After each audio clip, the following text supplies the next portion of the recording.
crocodiles, giraffes and hippos, a river safari, a helicopter ride, and a bushwalk were just some of the fun things I saw and did while in Africa. Come with me on an unforgettable 2-week trip around 8 countries on this extended episode of Ms. World Traveler Goes on Vacation. Close to 24 hours travel time, I took a midday flight from Phoenix through Atlanta to Cape Town, South Africa. With no hiccups, I arrived on time in the early evening, where there was still enough light to get a preview out the window of my taxi, as well as a peek at the famous Table Mountain in the distance.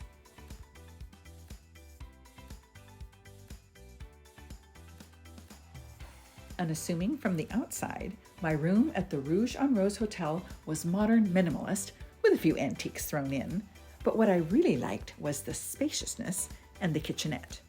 The fridge kept my water and my fruit cold, while the microwave let me heat up leftovers so no food was wasted.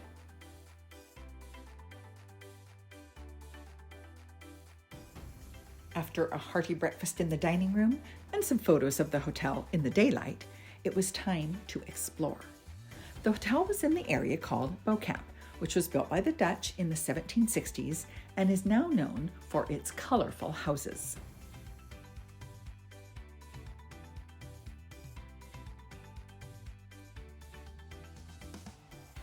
A significant part of Cape Town's cultural heritage, many of the families living in Bo Kaap have been there for generations. With a mix of Dutch colonial and Georgian architecture, it sits on the fringe of the city center at the base of Signal Hill and is the oldest residential neighborhood in Cape Town.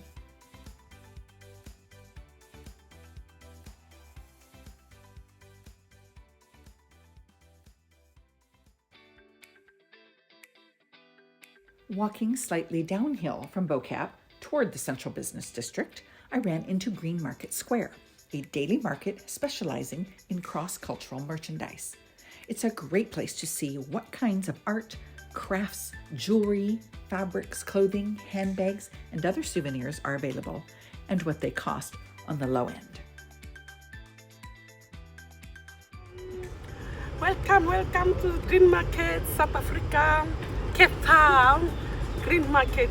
We have everything: fabrics, elephant there, giraffe, wallets, placements, everything. We have magnets there, bags that side. Yeah, love you.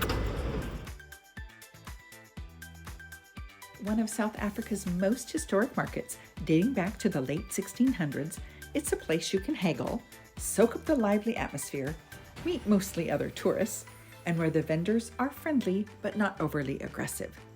For a souvenir or gift that won't break the bank, Greenmarket is a great place to shop for trinkets, clothing, and art.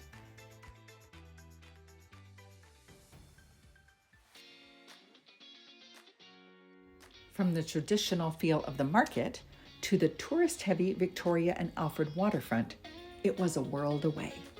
Originally a busy port in the 1860s, after its decline in the 1970s, it was transformed into an entertainment and shopping center, marina, and ferry launch.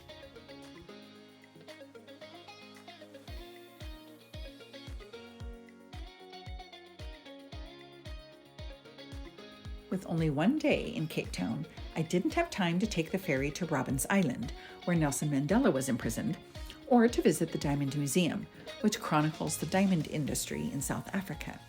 But I did stop to enjoy a seal frolicking in the water, much to the delight of many onlookers, watch some of the yachts passing through the lock, and gander at some of the historical features, like the clock tower.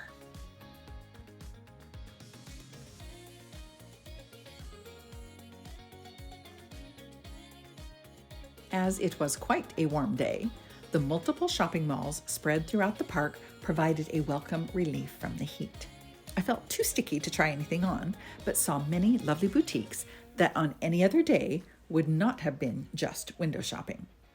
Passing by the many restaurants with fantastic views of the harbor, I continued looking for Nirvana, which I eventually found and was rewarded for my persistence.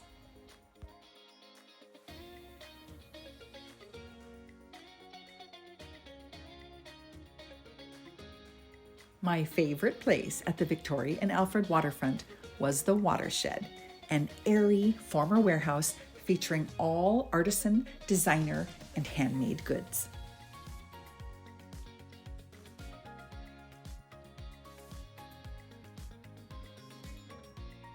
Hello, I'm one of the tenants in what we call the Watershed. It used to be an old building which was renovated, and then when they renovated, the powers that be, who were in charge, went and headhunted all the crafters. So yes, I'm one of them. But when you walk around the Watershed, just know that all these people have been headhunted, and it's the best craft you'll see in the Cape. So I walk around and enjoy it, and I hope you come back.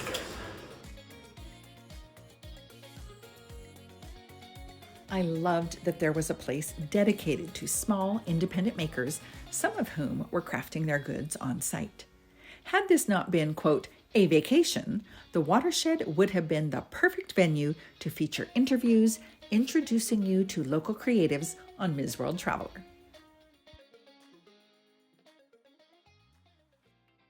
My short time in Cape Town was really just a recovery day to get me ready for the rest of my African adventure. Next, I'm off to Namibia. Stay tuned.